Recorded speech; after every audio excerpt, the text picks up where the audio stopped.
안녕하세요. 사연 읽어주는 남녀입니다.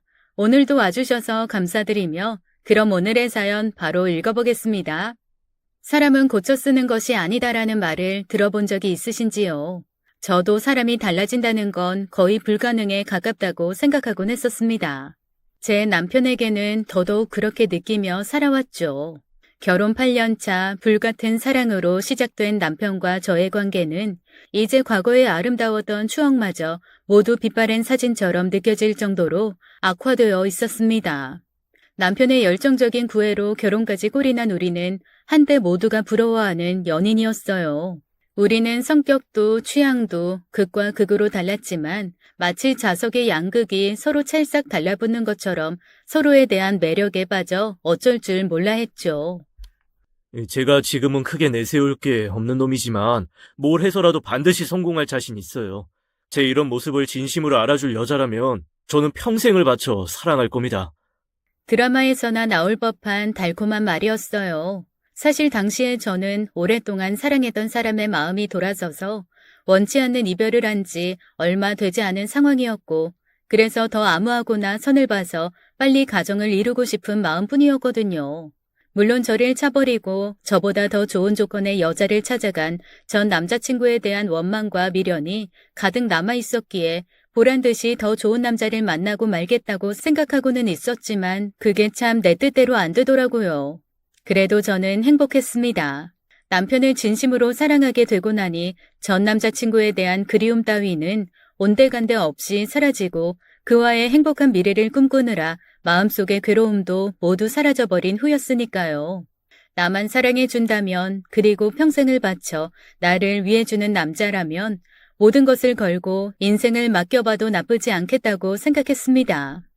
그리고 그게 얼마나 큰 착각이었는지 알게 되기까지는 그리 많은 시간이 걸리지 않았어요.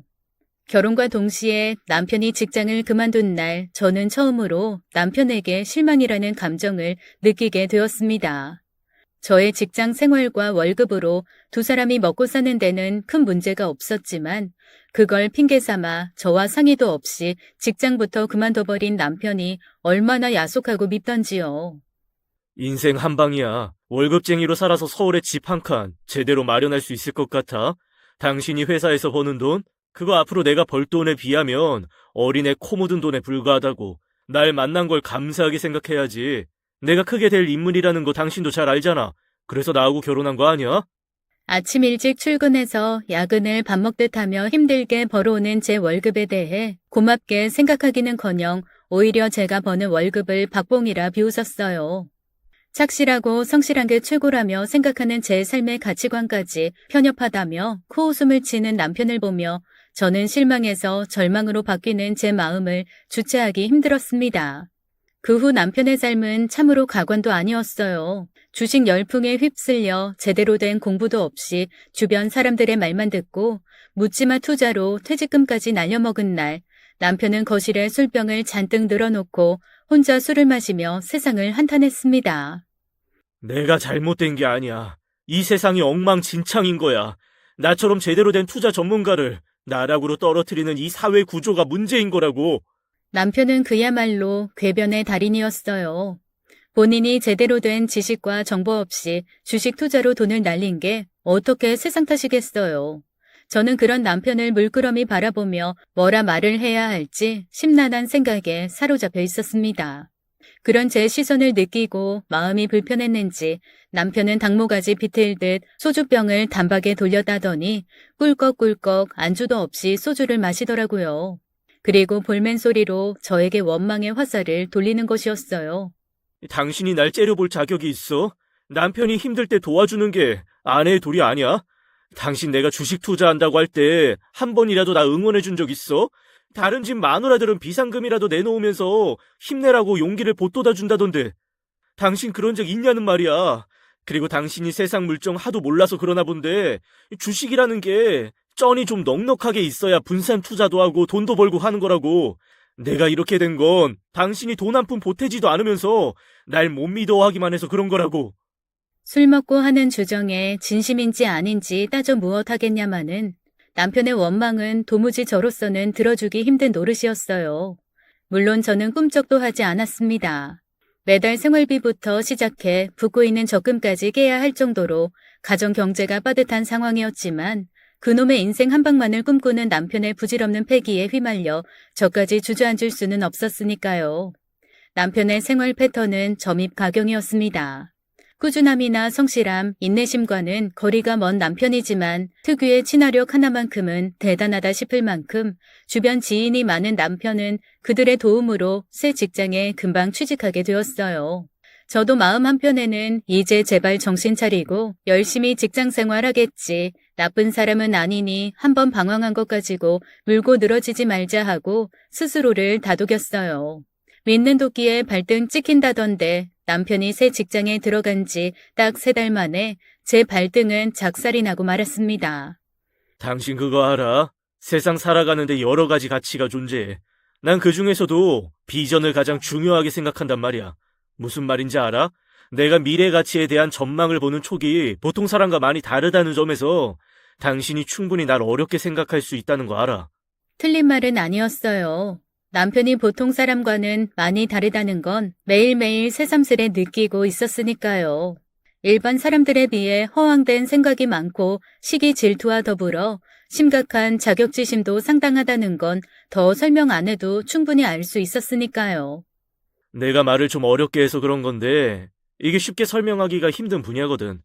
그러니까 나로 말할 것 같으면 보통 사람들이 하는 생각을 뛰어넘는 비범한 비전과 원대한 계획이 다 있다 이 말이야. 단 하루를 살아도 내가 추구하는 미래 지향적이고 긍정적인 방향으로 한 발 한 발 내딛는 삶이 아니라면 그건 죽음보다 못한 비참한 인생이다 이거야. 그냥 죽어라 죽어 하는 말이 목 끝까지 밀고 올라왔지만 꾹 참고 남편의 빈 술잔에 술을 따라주며 물었습니다. 그래서 하고 싶은 이야기가 뭔데? 나 직장 그만뒀어. 그러면 그렇지. 저는 어처구니가 없었습니다. 걱정하지 마. 쥐꼬리만한 월급 주는 주제에 지각이 잦다, 근무 태도가 불성실하다, 업무 능력이 현저히 떨어진다. 이따위 개소리를 하는데 내가 그걸 참고 그따위 거지 같은 회사에 나가야 돼? 속으로 저는 소리쳤어요. 거지 같은 건 회사가 아니라 바로 당신의 그 남탓만 하는 습성이야.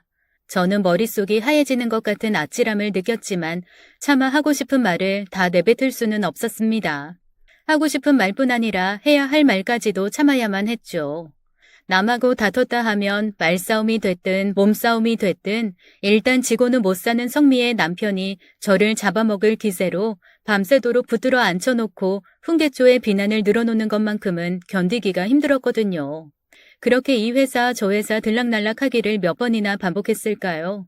늘 비슷한 핑계를 대며 남 탓을 하고 사회 탓까지 하더니 급기야는 자신의 팔자를 탓하며 낳아준 부모님까지 원망하는 모습에 저는 할 말을 잃었습니다.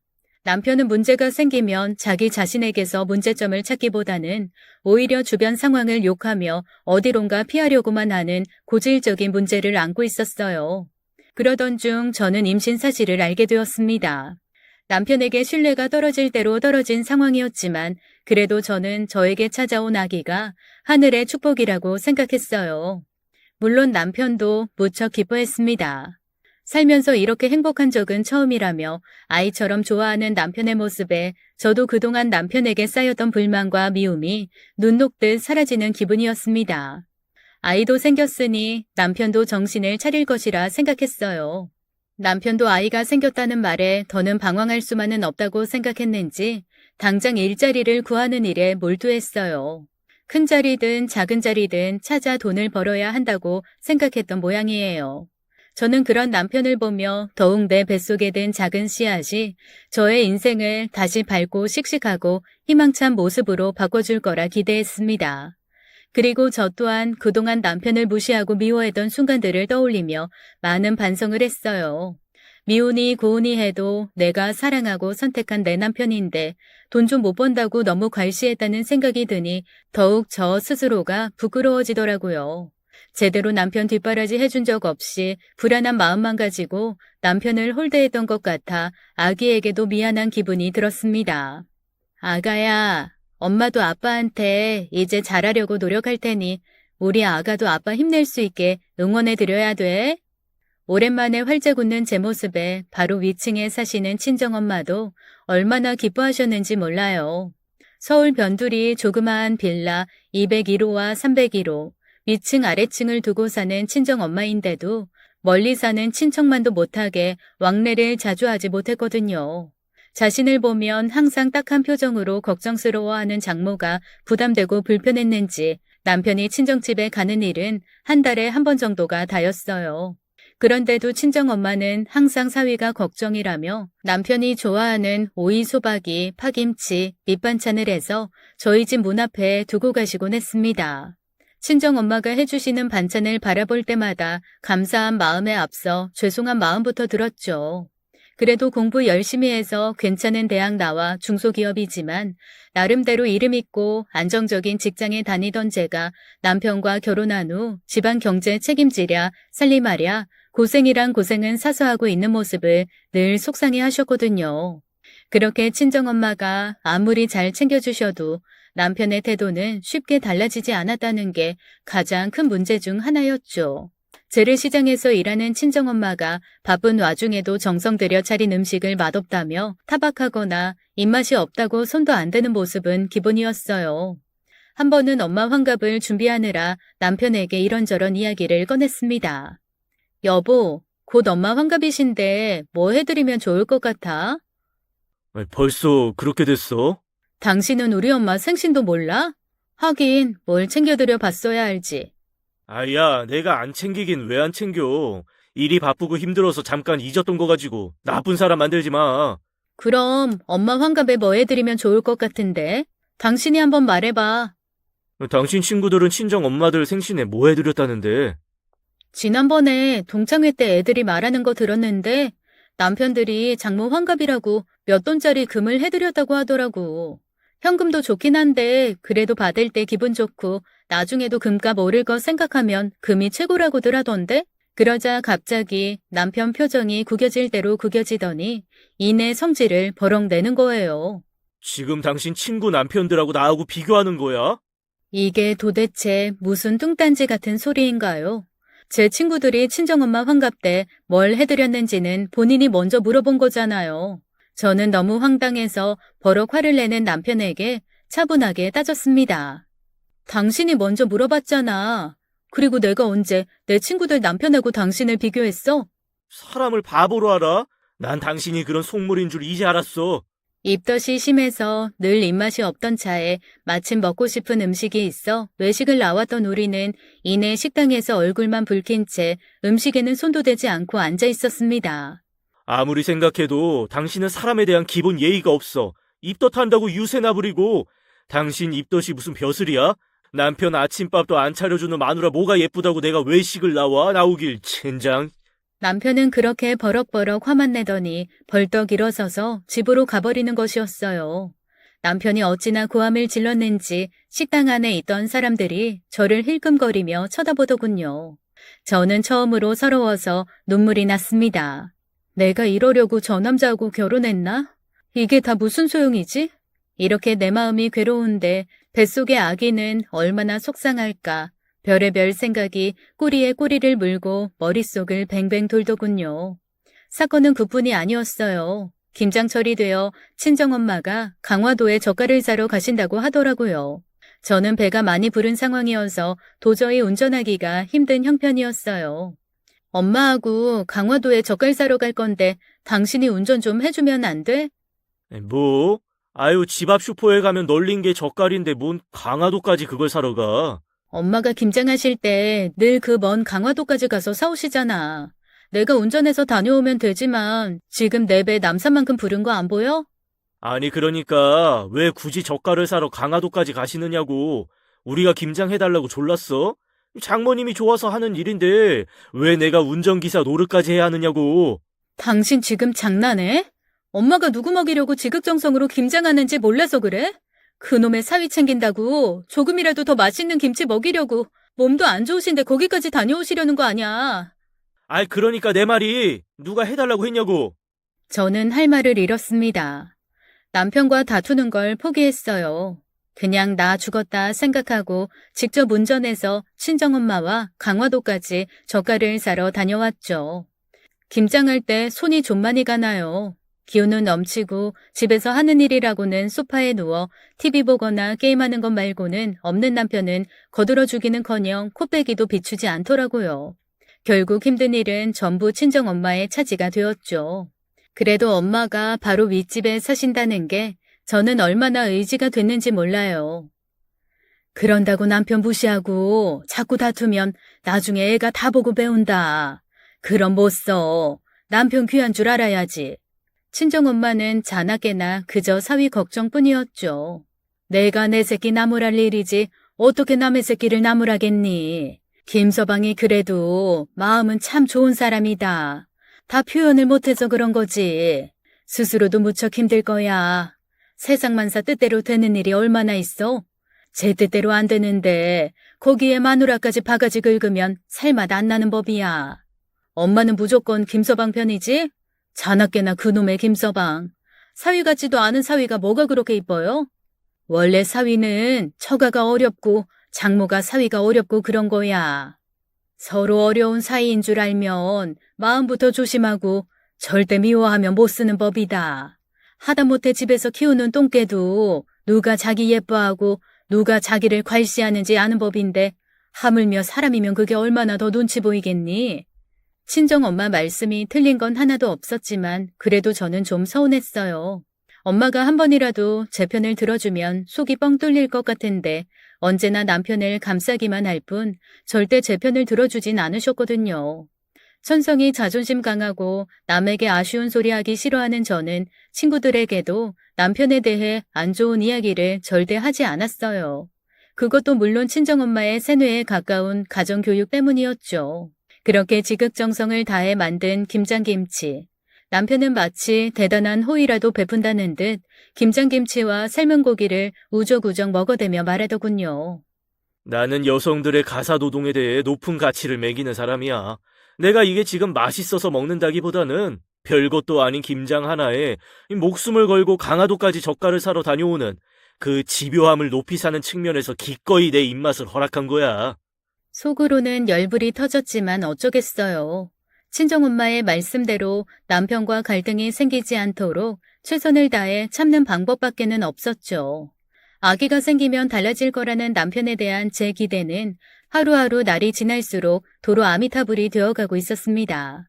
남편은 원래의 무능하고 게으른 생활로 돌아갔고 여기저기 삭신이 쑤신다며 저에게 안마를 해달라는 둥 기가 허한 것 같으니 보약을 지어달라는 둥 온갖 바라는 것만 늘어놓기 일쑤였죠.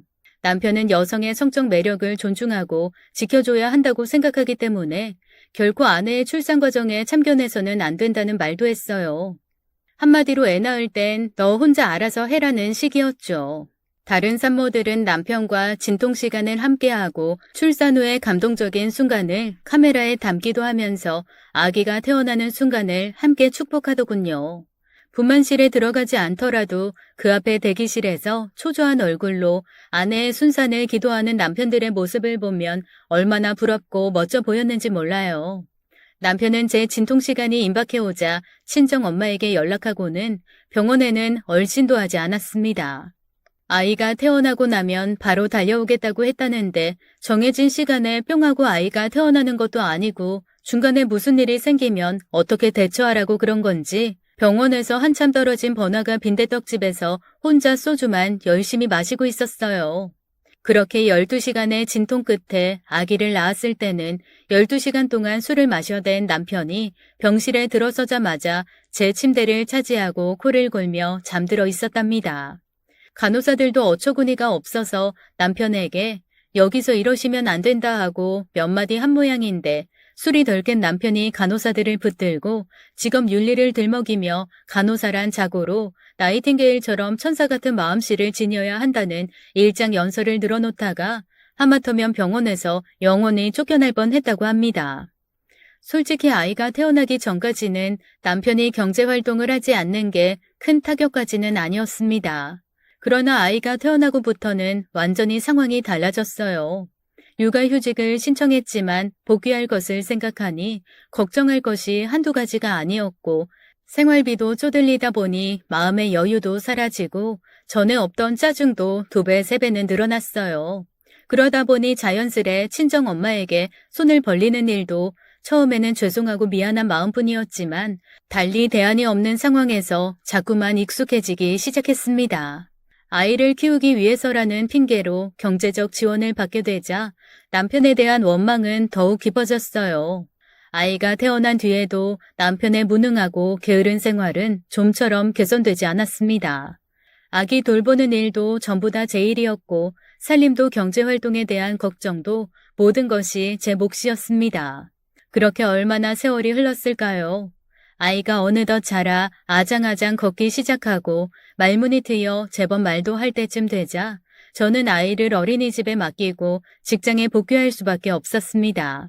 아직 의사 표현을 정확하게 하지 못하는 어린아이를 떼놓고 일터에 나가는 발걸음은 천근만근 무거웠어요. 집에서 게임이나 하고 돈도 벌지 않을 바에는 차라리 아이라도 돌보라고 하고 싶은 마음이었지만 기저귀 하나 제대로 갈 줄 모르는 남편에게 아이를 맡기느니 차라리 어린이집이 낫다는 생각이 들기도 했던 거죠. 저는 슬퍼할 겨를이 없었습니다. 무슨 일이 있어도 아기를 제대로 키우기 위해서는 돈이 필요했고 기본적인 생활비라도 벌어야만 했으니까요. 그래도 언젠가는 남편이 정신을 차리고 가장으로서의 역할을 제대로 해주지 않을까 하는 기대감도 아직은 남아 있었습니다. 아무리 밉다 하더라도 남편은 남편이고 아기에게도 아빠가 필요하다는 생각에 이 모든 게 내 부덕함 탓이겠지 하며 스스로 위안 삼을 수밖에 없었습니다. 그러던 어느 날 저는 청천벽력 같은 현실에 마주해야만 했습니다. 한평생 힘들게만 살아온 친정엄마가 암에 걸리신 거였어요. 이미 진행된 지 한참 되어 6개월 시한부 판정을 받은 상황이었습니다. 일찍 아버지를 여의고 홀어머니 밑에서 자란 제가 친정엄마께 해드릴 수 있는 게 아무것도 없다는 것이 가장 고통스러웠어요. 내가 대신 아파줄 수도 없는 데다 만약 그게 가능하다고 하더라도 아무것도 모르는 어린아기를 두고 엄마 대신 저승길을 나설 수도 없었으니까요. 노인의 암투병은 말 그대로 끔찍하기 짝이 없었습니다. 친정엄마는 꽤 오래전부터 가슴과 팔에 심각한 통증이 느껴지고 가슴과 겨드랑이에 혹 같은 것도 만져졌는데 대수롭지 않게 여겼다고 합니다. 그러다 시간이 갈수록 통증은 더욱 심해졌고 나중에는 팔도 올릴 수조차 없었죠. 동네에 있는 종합병원을 찾아 정밀 검사 후 유방암 3기 진단을 받았어요. 다행히 수술을 받을 수 있는 상황이어서 왼쪽 가슴을 완전히 절제하고 림프절에 퍼져 있는 암도 모두 제거하게 되었어요. 수술은 다행히 성공적이었죠. 그러나 수술 뒤에도 걱정거리는 여전했어요. 의사는 예후가 좋지 않아 전이될 가능성이 높다고 했습니다. 항암 치료가 필수였죠. 저는 이 모든 것들이 다 꿈이기만을 바랐습니다. 암으로 시한부 선고를 받는 건 다른 집 이야기거나 TV에나 나오는 일이라고만 생각했는데 막상 저희 집안에 이런 일이 닥치고 보니 내가 그동안 도대체 뭘 하면서 살았나 하는 생각만 들더라고요. 사랑하는 엄마를 위해 내가 할 수 있는 게 아무것도 없다는 고통. 뿐만 아니라 그동안 해드린 것이 걱정 끼쳐드리는 것 말고는 아무것도 없다는 후회와 탄식 속에서 저는 밤마다 울면서 기도를 드렸습니다. 이 세상에 존재하는 모든 신을 전부 붙들고 애원하고 싶은 심정이었어요. 그러나 주저앉을 수만은 없는 현실이 눈앞에 펼쳐지고 있었습니다. 아직 어린 아기는 엄마 품을 찾고 회사 일은 산더미처럼 밀려있고 친정엄마를 간호하는 일에 집안일까지 저는 그야말로 발을 동동 구를 수밖에 없었어요. 이럴 때 남편이라도 정신을 좀 차려주면 좋으련만 그럴 기미는 조금도 보이지 않았습니다. 당신은 우리 엄마가 저렇게 아픈데 좀 가서 간병이라도 해드리면 안 돼? 그동안 엄마가 우리 많이 도와주신 거 당신도 알잖아. 돕기는 누가 누굴 도와. 장모님이 원하셔서 그런 거지. 누가 들으면 내가 장모님 돈이라도 뜯어내면서 산 줄 알겠다. 그럼 아냐? 당신이 결혼한 뒤로 제대로 직장을 나간 적이 있어? 뭐 하나 꾸준히 해본 적이 있어? 우리 먹고 쓰는 거 대부분 다 우리 엄마가 힘든 일 하면서 모아둔 돈으로 도와주신 거야. 당신 입으로 들어간 수많은 음식들 다 우리 엄마가 만든 거였다고. 그런데 당신은 어떻게 이런 상황에서 우리 엄마를 외면할 수가 있어? 외면하긴 누가 누굴 외면해. 장모님이 그냥 말씀을 안 하셔서 그런 거지. 은근히 나 무시하는 거 내가 몰랐을 거라고 생각해? 그렇게 따지면 우리 집에서는 아무것도 안 도와줬냐? 내가 뭐 거지야? 장모님 덕에 여태껏 먹고 살게. 시댁에서 해주신 게 뭐가 있는데. 애 낳았을 때조차 병원비며 산후조리원 비용까지 전부 우리 엄마가 해줬어. 당신은 애 태어나고 나서 기저귀 한번 갈아줘 봤어? 어떻게 이렇게까지 무책임하고 뻔뻔할 수가 있어? 아, 진짜 듣자 하니까. 내가 가만히 있으니까 무슨 가만히로 보이냐? 내가 그렇게 만만해 보여? 넌 뭐 잘났다고 맨날 날 깎아내리고 공격만 하는 거야. 뭘 제대로 해보려고 해도 네가 그렇게 사람 기죽이고 무시하니까 남자 앞길 막는 거야. 내가 이러고 있는 거 전부 다 너 때문이라고. 우리는 그렇게 서로를 물고 뜯듯 싸워대기 시작했습니다. 친정 엄마를 곧 잃게 된다고 생각하니 저도 더 이상은 눈에 보이는 게 없더라고요. 저는 미친 사람처럼 엉엉 울며 남편에게 소리쳤습니다. 나도 너무 힘들어. 이제 더는 못 버티겠다고. 당신하고 사는 하루하루가 전부 지옥 같아. 남편은 처음으로 악바구니를 쓰는 제 모습에 많이 놀라고 당황한 것처럼 보였습니다.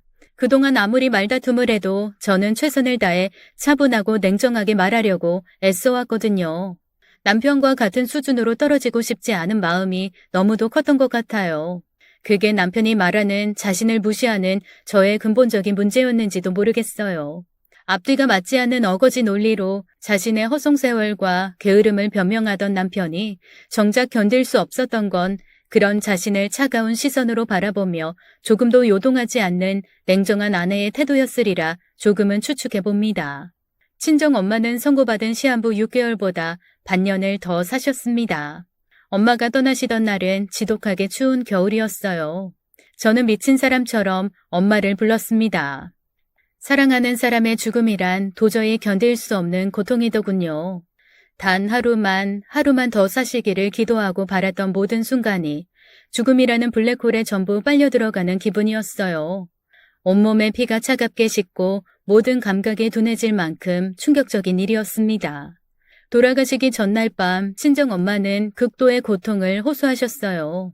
제발 죽여달라고까지 말하던 엄마의 모습이 죽을 때까지 잊혀지지 않을 것 같았어요. 그런 와중에도 엄마는 사위를 챙겼습니다. 김서방한테 잘해라. 애 아빠고 네 남편이다. 평생 네가 함께해야 할 사람이니 절대로 외롭게 만들지 말어.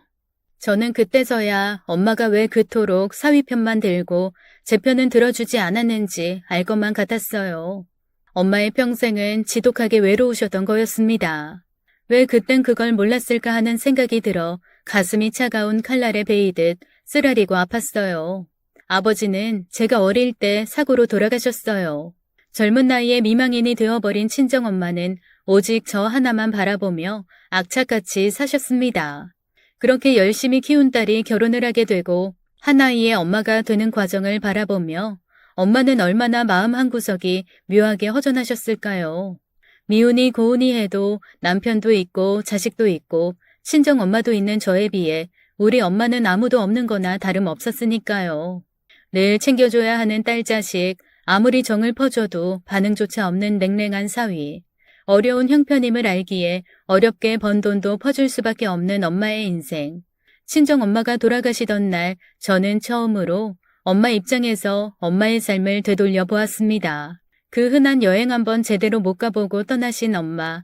대학교 때 아르바이트 한돈 모아서 친구들하고 배낭여행도 가보고 남편과 같이 해외로 신혼여행도 가본 저에 비해 엄마는 바닷가 한번 친구분들과 놀러 가본 적이 없다는 걸 깨닫게 되었죠. 그렇게 엄마의 장례를 치르면서 저는 제 지나간 삶과 엄마의 인생을 되돌아보게 되었어요. 엄마는 오직 저 하나 잘 되기를 바라는 마음으로 최선을 다해 자신의 삶을 희생했지만 정작 돌아온 건 무시무시한 병마와의 싸움이었고 결국 병마와의 싸움에서 패배한 죽음이 삶의 마지막을 장식할 뿐이었으니까요. 장례식장을 찾아온 조문객들과 인사를 하며 저는 더더욱 지독하게 외로웠습니다. 남편 쪽 손님은 얼핏 보기에도 몇 명의 지인이 전부였어요. 아무리 그래도 그렇지 장모가 돌아가셨는데 이렇게까지 손님이 없나 싶을 만큼 남편 쪽 조문객은 썰렁하기 그지없었어요. 장모님 돌아가시는 게 무슨 자랑이라도 된다고 그걸 주변에 일일이 알려야 돼? 남편의 말에 저의 심장은 차갑게 얼어붙는 느낌이더군요. 제가 결혼 생활에 위기를 느끼며 고충을 털어놓을 때마다 제 뒤틀리는 마음을 바로잡아 준 건 오직 엄마뿐이었어요. 이 세상에서 유일하게 온전히 자기 편이었던 장모를 잃었다는 것이 하나도 슬프지 않은 것 같았습니다. 평생 저 하나만 바라보며 살아온 엄마, 끝까지 고통스럽고 쓸쓸한 인생만 살다간 친정엄마를 생각하면 저는 밥도 목구멍으로 넘어가지 않고 숨쉬는 것조차 고통스러울 만큼 너무나도 힘들었어요. 아무리 남편이 남의 편이라는 말에 줄임말이라는 농담이 있을까 싶었지만 그 잔인한 우스갯소리에 저는 조금도 웃음이 나오지 않았습니다. 살면서 가장 힘든 순간에 유일하게 내 편이 되어주고 내 마음을 알아줄 거라 끝까지 믿었던 남편의 냉랭한 태도는 그동안 참고 살았던 제 마음을 얼음보다 더 싸늘하게 만들었습니다.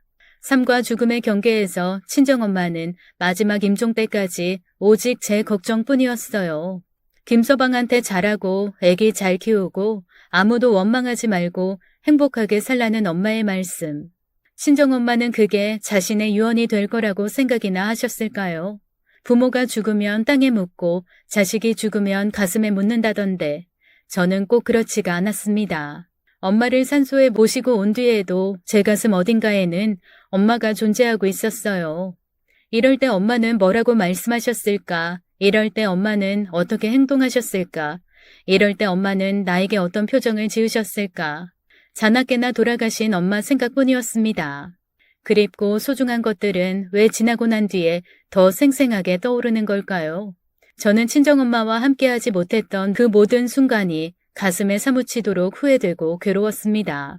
그렇게 잠도 제대로 못 자고 엄마 생각에 괴로워하던 저는 여느 때처럼 넋이 나간 사람처럼 집안에 꼼짝도 않고 앉아 있었습니다. 남편은 변한 것 하나 없이 변변한 직장을 구하기보다는 인터넷 도박과 게임에 빠져 방에 틀어박혀 있을 뿐이었어요. 아이와 살림은 신경도 쓰지 못했고 거의 방치된 상태나 다름없이 너저분했습니다. 내가 언제 밥을 먹었는지, 언제 잠을 잤는지 생각도 나지 않을 만큼 저 스스로도 방치되고 있었죠. 그때 엄마, 할머니, 할미 아이가 처음으로 친정엄마를 부르며 제 눈을 들여다보았습니다. 안아달라고 두 팔을 벌리고 제 얼굴을 바라보며 눈치만 보고 있는 아이를 보자 저는 그동안 참았던 눈물이 흐르고 울음이 터져나왔습니다. 어린 아이가 삶과 죽음에 대해 이해하기 어려웠을 거예요. 그러나 분명 아이도 외할머니의 부재를 느끼고 있다는 것, 그리고 그로 인해 힘들어하는 저를 위로하고자 한다는 건 마음 깊이 느낄 수가 있었죠. 그날 아이를 끌어안고 울면서 저는 마음속으로 수없이 많은 생각을 했습니다. 엄마에 대한 죄송한 마음, 남편에 대한 원망, 아이에 대한 부담감 같은 것들이 무거운 솜처럼 마음 한구석을 꽉 차지하고 있었지만 이제 더는 그 힘겨운 감정에 스스로를 매몰시켜서는 안 된다는 생각이 들더라고요. 저는 용기를 내보기로 결심했습니다. 더는 슬픔 속에 마지못해 살아갈 수는 없었어요. 어떠한 대가를 치르게 된다고 하더라도 스스로를 일으켜 세우고 아이를 위해 제 삶을 살아가야만 했습니다. 미움과 원망은 아무런 도움이 되지 않는다는 것도 잘 알게 되었죠. 이혼해, 우리. 제 말에 남편은 적잖이 당황하는 것 같았습니다. 이혼이라니 제 입에서 절대로 나올 수 없는 말이라고 생각하는 모양이었습니다. 이 세상에서 유일하게 자신의 편이었던 장모의 부재가 이제야 스스로도 느껴지는지 남편은 오히려 악다구니를 썼죠. 너는 장모님 말씀하신 거 하나도 기억 안 나? 나한테 잘하라고 하셨던 건 사위로서 나만한 남자가 없다고 생각하셨던 거야. 너는 엄마 유지를 받들기는커녕 그걸 망쳐놓으려고 하고 있어. 장모님 돌아가실 때까지 날짜라도 세고 있었냐? 틀림없어. 그렇지 않고서야 이혼이라는 말이 이렇게 쉽게 나와? 저는 말 같지도 않은 남편의 말을 그대로 무시했습니다. 대꾸도 없이 서류를 내미는 제 모습에 남편은 화가 머리끝까지 난 것 같았어요. 그래, 이혼해. 나도 너처럼 독한 여자랑은 못 살아. 애는 내가 키워. 당신 같은 사람한테 절대 못 줘. 웃기고 있네. 내 새끼야. 어디서 애를 준다 만다야. 당신이 제대로 생활비를 한번 준 적이 있어? 애 양육비를 꼬박꼬박 보태준 적이 있어? 당신 직장도 없잖아. 그리고 애가 어릴수록 엄마 쪽에 양육권 준다는 거 몰라? 아주 철두철미하게 준비를 했구나. 정말 교활하다. 너같이 사악한 여자랑 지금까지 부부로 살았다는 게 소름 끼쳐. 마음대로 생각해. 우린 여기서 끝난 거야. 서류 정리되는 대로 서로 얼굴 보는 일 없이 살자. 난 이제 당신이란 사람 내 인생에서 도려내고 싶어. 영원히 보고 싶지 않아. 남편은 더 이상 할 말이 없었는지 애꿎은 살림살이를 집어던지기 시작했어요. 그래도 제가 눈 하나 깜짝하지 않자 그 길로 집을 나선 뒤 몇 시간이 지나자 술에 잔뜩 취해 돌아왔어요. 평소 같았으면 아무리 미운 남편이라도 엄마 말씀 생각해 해장국에 따뜻한 밥이라도 해놓을 저였지만 이제는 어림도 없는 일이었죠. 저는 웬만하면 남편과의 대립을 피하기 위해 안간힘을 썼습니다. 남편도 그러는 것 같았어요. 독방에 스스로를 가둔 죄수처럼 방 안에 틀어박혀 오직 게임과 스포츠 도박에 빠져 있었어요. 이따금 방문 밖으로 내놓는 술병 개수가 늘어나는 것을 뻔히 보고 있었지만 저는 아무 말도 하지 않았습니다. 어떤 식으로든 남편이 자기 무덤을 파고 있는 것만은 분명했으니까요. 매일 게임과 도박, 술에 찌들어 사는 남편에게 법원이 양육권이나 친권을 줄리 만무하다는 게 제 판단이었죠. 그렇게 사람이 한번 정남이가 떨어지면 어디까지 무섭도록 냉정해질 수 있는지 저는 뼈아프게 느꼈어요. 한때의 열렬한 사랑, 그래도 수없이 용서하고 또 용서했던 마음속 깊은 곳 애틋함, 아이 아빠로서 남편이 정신 차리고 잘 되기만을 바라던 소망 같은 희망이 희미하게 꺼져가고 있었죠. 남편은 온몸으로 고통을 호소하고 있는 것 같았습니다. 힘들다고 자기 좀 봐달라고 이혼 얘기 그만하자고 말이죠. 그러나 그런 남편의 괴로움에 저는 일말의 동정도 들지 않았습니다. 오히려 날이 갈수록 더욱 머리는 맑아지고 감정은 차분해질 뿐이었죠. 저는 더 이상 과거를 바라보지 않으려 애썼습니다. 미래를 향해 한 걸음 한 걸음 나아가고 싶을 뿐이었어요. 남편 없이 아이를 키운다는 게 어떤 건지 알기 위해 싱글맘 카페에도 가입하고 법적인 문제들을 어떻게 대처해야 하는지 변호사를 찾아가 상담도 하고 다니던 회사에서 일도 더 열심히 했어요. 아이는 이미 눈치가 빤할 만큼 다 자라서 엄마의 독립 준비를 응원이라도 하듯 말썽 하나 부리는 일 없이 어린이집에 잘 적응하고 집에서도 씩씩하게 자라주었죠. 친정엄마가 돌아가신 후 저는 정말 많은 우여곡절을 겪었지만 시간이 지날수록 마음이 차차 진정되기 시작했어요. 이혼을 결심했다는 것 하나만으로도 제가 얼마나 스스로를 위해 단호한 결정을 내렸는지 알 수 있었어요. 결혼해서 처음으로 남편에게 실망과 좌절감을 느꼈던 그 순간부터 이 결혼이 유지될 수 있었던 건 온전히 저의 미련스런 마음과 엄마의 조언이 컸다는 것을 알게 되었죠. 친정엄마는 제가 당신의 삶처럼 외롭고 쓸쓸하게 남편 없이 살아갈 것이 걱정되셨던 거예요. 왜 아니었을까요? 젊은 나이에 남편을 잃고 오직 하나뿐인 딸 자식의 앞날을 생각하느라 정작 본인의 인생은 조금도 돌보지 못한 엄마는 지독하게 혼자였던 겁니다. 어쩌다 한번 나들이를 가도 아빠 무등을 타고 기세등등하게 거리를 활보하는 다른 가정들을 보면서 엄마는 저에게 얼마나 미안하셨을까요? 엄마의 잘못도 아닌데 아무런 죄도 없이 열심히 산 것 말고는 엄마가 이 세상에 못할 짓을 한 게 아무것도 없는데 말이에요. 엄마는 특별한 종교도 없으시면서 늘 마음으로 기도하곤 하셨습니다. 기도 내용에는 당신에 대한 것은 하나도 없었어요. 우리 딸 건강하고 씩씩하게 자라기만을, 실력과 능력을 키워 사회에서 무시당하지 않기만을, 좋은 남편 만나 행복하게 살기만을 얼마나 바라셨을까요? 이미 마음의 결정을 다 한 저는 오히려 홀가분했습니다. 남편에게 더 이상 화를 낼 일도 없었고 화도 나지 않았어요. 가지치기를 하듯 마음에서 깨끗이 쏟아내고 나니 미운 감정조차 들지 않더라고요. 괴로워하는 남편을 보면서 아직 덜 겪어봤을 뿐 남편이 더 외롭고 힘든 시간을 경험해 봐야만 한다는 생각마저 들었어요. 그러던 어느 날이었어요. 우리 부부는 이미 이혼한 거나 다름없이 각방을 쓰고 서로 말 한마디 나누지 않으며 냉랭한 나날을 보내고 있었죠. 저는 주말을 맞아 아이를 데리고 서울 근교에 바람을 쐬러 나갔습니다. 어차피 남편이란 인간은 저와 아이가 어딜 가든 관심도 없으니 행선지를 말하지도 않았고요.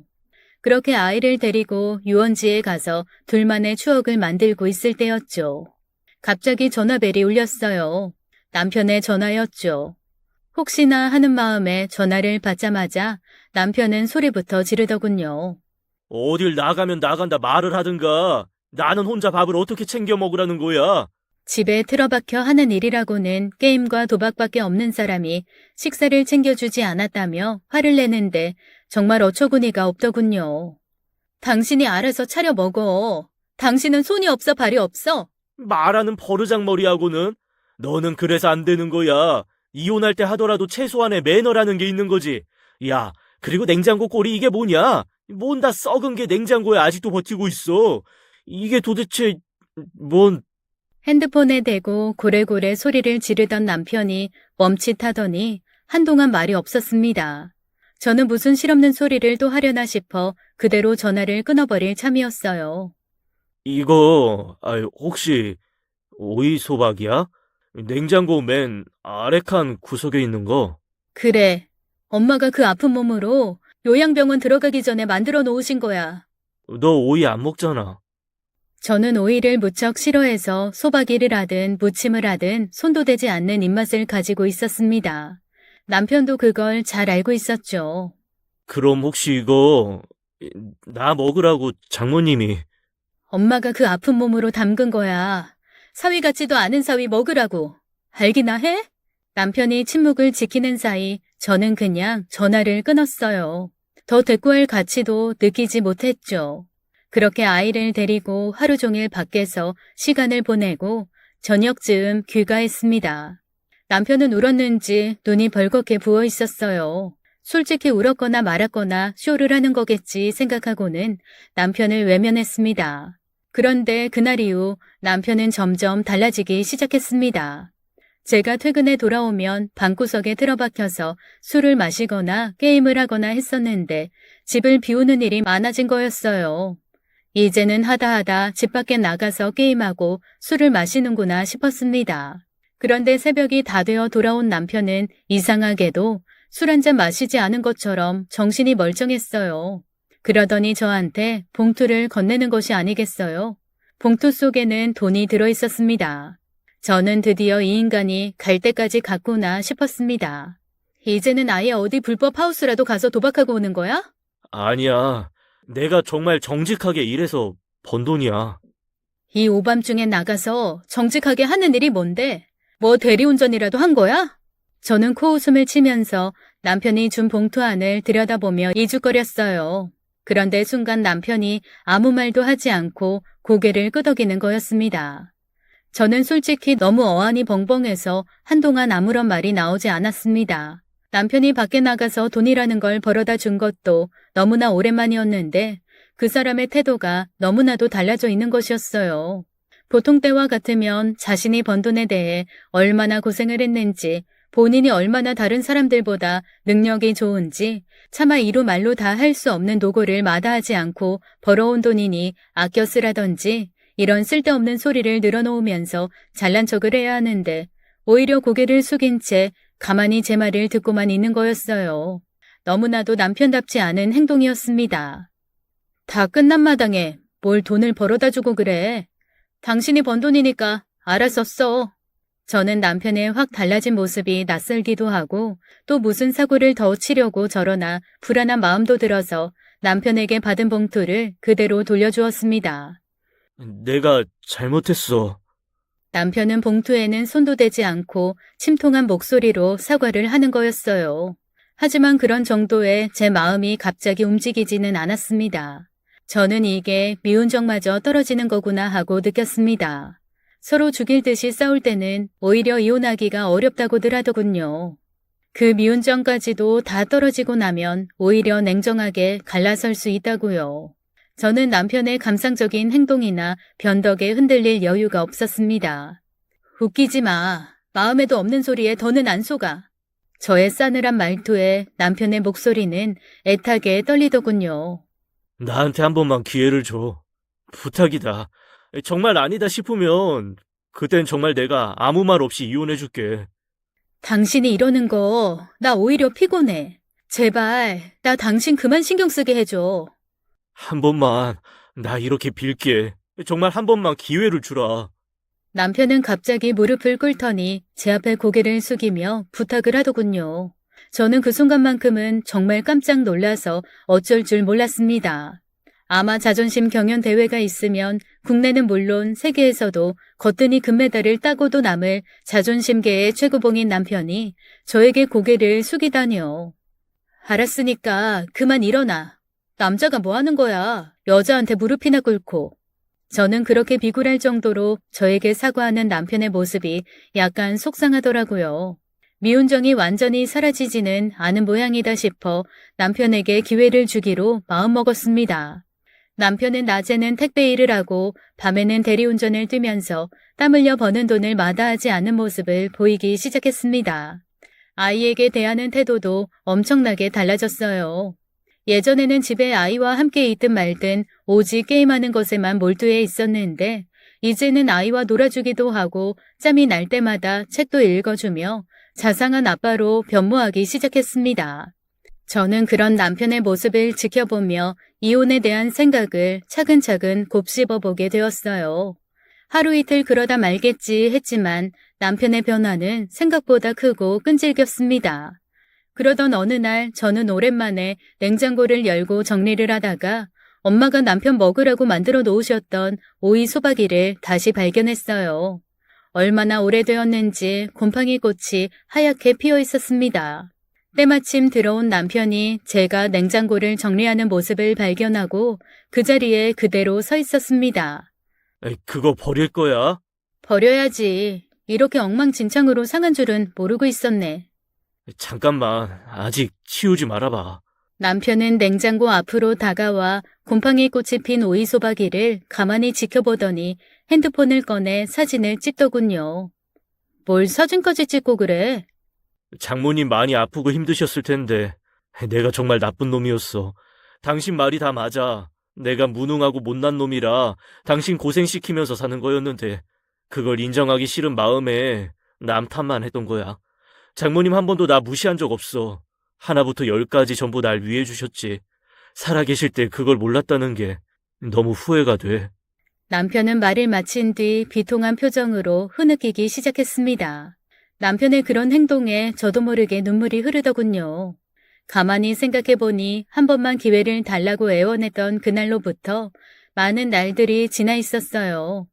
남편은 변함없이 저에게 달라진 모습을 보여주려 애썼고 그 과정에서 한 번도 실망시킨 적이 없었습니다. 엄마가 남편의 이런 모습을 보신다면 얼마나 좋아하실까 싶은 마음뿐이었어요. 돈을 떠나 저는 남편이 삶을 대하는 태도의 변화를 보며 마음이 많이 누그러졌습니다. 엄마의 오이소박이 그 하나에 남편의 삶은 180도 바뀌었으니까요. 사람은 고쳐 쓰는 것이 아니라고 하지만 스스로 변화하고자 부단히 애쓰는 사람에게는 가능할 수도 있는 일인 것 같습니다. 저는 남편의 노력에 변화의 가능성을 발견했으니까요. 엄마의 오이소박이 그 마지막 선물이 제게는 기적과도 같은 정성이었는지도 모르겠습니다. 지금까지 사연 읽어주는 남녀였습니다. 끝까지 함께 해주신 여러분 감사드리며 저희는 다음 사연으로 돌아올게요. 감사합니다.